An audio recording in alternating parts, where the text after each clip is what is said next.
आगे हम बढ़ते हैं और बात करते हैं हमारी प्यारी कुंभ राशि। अभी जो सैटर्न है इनके सेकंड हाउस में जाएगा। Jupiter will come to your fifth house. उसके बाद राहु लग्न में, केतु मैरिज हाउस में। क्या होगा, राहु लग्न में आया। राहु जब लग्न में आता है the person thinks about themself first. पहले अपने बारे में सोचता है, उसके बाद दुनिया के बारे में सोचता है। राहु लग्न में आने के बाद जो आपके आइडियाज़ होते हैं वो आउट ऑफ द बॉक्स होते हैं। तो this year is for creativity and innovation Kumbh राशि के लिए। और ये क्रिएटिव आइडियाज़ पे काम करना ये बेस्ट एडवाइस है कुंभ राशि के लिए इस बार। सेकेंड हाउस में सैटर्न करोड़पति बनाता है, पैसे बचने नहीं देता पर पैसा लाता खूब है। ठीक है, तो इनके लिए भी वही एडवाइस है कि अपने सेविंग्स को किस तरह से इंटेलिजेंटली आप सेव कर सकते हो, क्या क्या यूज़ कर सकते हो, सोचना चाहिए इस बारे में। This year is for marriage Kumbh rashi. Maximum लोग जो अभी तक नहीं सोच रहे थे शादी वादी करेंगे इस साल, उनको शादी के रिश्ते में बनने की पॉसिबिलिटी है उनकी।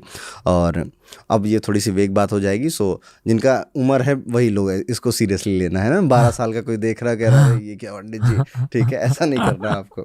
Okay, Jupiter coming to the fifth house. Fifth house is a mental peace, fifth house is education, education का प्लेनेट है जुपिटर। तो this year is again for their studies and knowledge and many courses, they will buy many courses and they will enjoy learning things. 11th house पे Jupiter का aspect है। So कुंभ राशि वाले ऐसे feel करेंगे ना कि अभी कुछ ज़्यादा चाहिए नहीं, ठीक है, इट्स ओके, जैसी लाइफ है they are content with this.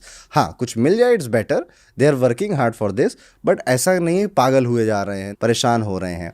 Also next year March के बाद इनकी थर्ड फेज़ और लास्ट फेज़ ऑफ साढ़े साती भी स्टार्ट हो जाएगा। लास्ट फेज़ ऑफ साढ़े साती बहुत ज़्यादा अच्छा नहीं माना जाता, ठीक है, उसका इफेक्ट इन्हें दिसंबर में दिखना शुरू हो चुका है with their health. Okay, specially their stomach health. Kumbh राशि वालों को स्टमक अभी परेशान ज़्यादा करने लग गया है, और जैसे जैसे टाइम बढ़ेगा अगर आदत नहीं सुधारी इन्होंने तो स्टमक बहुत परेशान करेगा इनको। आदत सुधारना मतलब good diet, good exercise, that's all you have to do. So ये है कुंभ राशि के लिए मॉडरेटली गुड ईयर है, मतलब मीडियम से थोड़ा ऊपर है। एक्स्ट्रा ऑर्डनरी मैं नहीं कहूँगा बट मीडियम से थोड़ा ऊपर है। एक्स्ट्राऑर्डिनरी से लीब्रा। और एक इंटरेस्टिंग बात, हम ज्योतिष में कहते हैं ना कि जो हमारे 7 सेलेस्टियल बॉडीज़ हैं जो दिखती हैं वही सिर्फ लॉर्ड बन सकती हैं किसी राशि की। राहु केतु को इस लिस्ट से बाहर निकाल दिया गया कि तुम दिखते नहीं हो, बट राहु को कुंभ राशि दी गई। क्योंकि अगर आपको याद हो तो जब समुद्र मंथन हो रहा था तो राहु जिसके पीछे पागल था वो एक कुंभ था, अमृत का मटका, ठीक है, दैट इज़ वाई उसको दिया गया कि तुम्हारी कुंभ राशि अब से। ओके, सो अच्छा, कुंभ के लिए एक फन फैक्ट बताता हूँ कि कुंभ जो महाकुंभ होता है हर 12 साल में एक बार होता है। जुपिटर की उस साइकिल से डिसाइड होता है। जुपिटर चेंजेस ईच राशि एवरी ईयर, तो वो सिंह राशि से शुरू होकर पूरा 12 साल आता है, तब हम महाकुंभ बनाते हैं। देखो, जब हम एस्ट्रोलॉजी की बात कर रहे हैं, it's basically also energy of planets. कुछ तो होता होगा कि प्रयागराज में लोग मिलते हैं। मैंने कहीं पढ़ा था कि ये एक्चुअली जो ग्लोबल पॉडकास्ट कर रहे हैं वहाँ भी ये मेंशन हुआ था कि एनर्जी वॉर्टेक्सेस होते हैं दुनिया भर, मतलब जोग्राफिकली स्पीकिंग। माचू पिचू एक है, कैलाश पर्वत एक है, प्रयागराज भी एक एनर्जी वॉर्टेक्स माना जाता है। इवन हरिद्वार, हरि का द्वार, पता नहीं, बट आई नो कि जहाँ 2 दिव्य नदियाँ मिल रही है वो एनर्जी वॉर्टेक्स माना जाता है। दैट वो ये कहीं मैंने पढ़ा कि that is the logic of Mahakumbh. But यहाँ मैं एस्ट्रोलॉजी का पर्सपेक्टिव आपको पूछना चाहूँगा। तो आपने कहा कि जुपिटर वापस लियो में आ जाता है। जुपिटर 12 साल में अपनी पूरी एक साइकिल कंप्लीट करता है, हर एक राशि को करते करते सिंह राशि से शुरू होगी, इसे सिंहस्थ गुरु भी बोलते हैं। फिर महाकुंभ हम मनाते हैं जुपिटर की side. Jupiter is responsible for all the blessings in the human kind life. इंसान के जीवन में जितनी भी ब्लेसिंग्स हैं उसके लिए वो रिस्पॉन्सिबल है, उसे देनी है ब्लेसिंग्स आपको। सो दैट इज़ वाई हम जुपिटर के लिए भी मनाते हैं महाकुंभ। बहुत अलग अलग रीजंस भी हैं, और आप देखो तो महाकुंभ में क्या होता है, हर एक सेक्ट के गुरु आके इकट्ठा होते हैं एक जगह आकर। एंड दिस थिंग, जब भी किसी जगह पर कोई काम बार बार किया जाएगा उस जगह की वो एनर्जी ट्रांसफॉर्म हो जाएगी। इसीलिए आप देखोगे जहाँ पे मेडिटेशन सेंटर्स होते हैं या जहाँ पे कोई स्पिरिचुअल लीडर कथाएं सुना रहे होते हैं वहाँ की वाइब अलग होती है। मंदिरों में इसलिए जब आप जाते हो तो आप बिल्कुल शांत हो जाते हो, क्योंकि वहाँ पर वाइब अलग है। वहाँ पे बहुत सारे लोग आकर मंत्र चैंट कर रहे हैं, चालीसा पढ़ रहे हैं और इस तरह के काम हो रहे हैं। इसीलिए आपको कई सारे जो मंत्र हैं हिंदू धर्म में वो बोल बोल के करने चाहिए।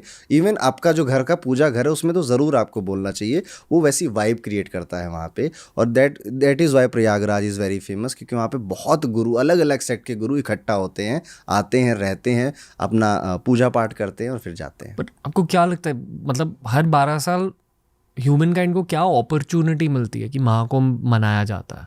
कुछ तो अपॉर्चुनिटी रिमाइंड कराने के लिए, it is a reminder. Okay, ठीक है कि जो आप भाग रहे हो ना उससे भी परे कुछ चीज़ें हैं, ये रिमाइंड कराता है लोगों को। नहाना वहाँ पे, एंड इवन आप हिंदुइज्म में महाकुंभ तो चलो बहुत लंबा हो गया, ये अमावस्या पूर्णिमा से भी अटैच कर करके बहुत सारे रिचुअल्स मनाए गए हैं। फॉर एग्जांपल अमावस्या ज्योतिष में बोला गया राहु के लिए है, धर्म में बोला गया कि this day is for your ancestors. ठीक है, फिर क्या हुआ, ज्योतिष ने और इस बात को जोड़कर रेमेडी बना दी, show gratitude towards your ancestor. आप अमावस्या को डोनेशंस करिए, अमावस्या को गंगा में स्नान करिए।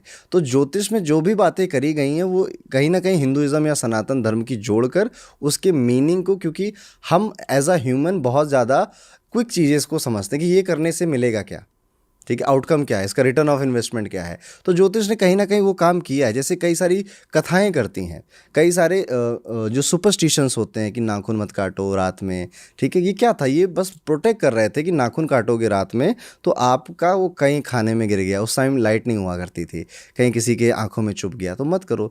एक सुपरस्टिशन से लोगों को कुछ एक अच्छा काम करने के बारे में बताया जा रहा था। वैसे ही ज्योतिष के उपायों से भी लोगों को बार बार रिमाइंड करवाया जा रहा है कि आपके ही धर्म में यही सारी चीज़ें हैं।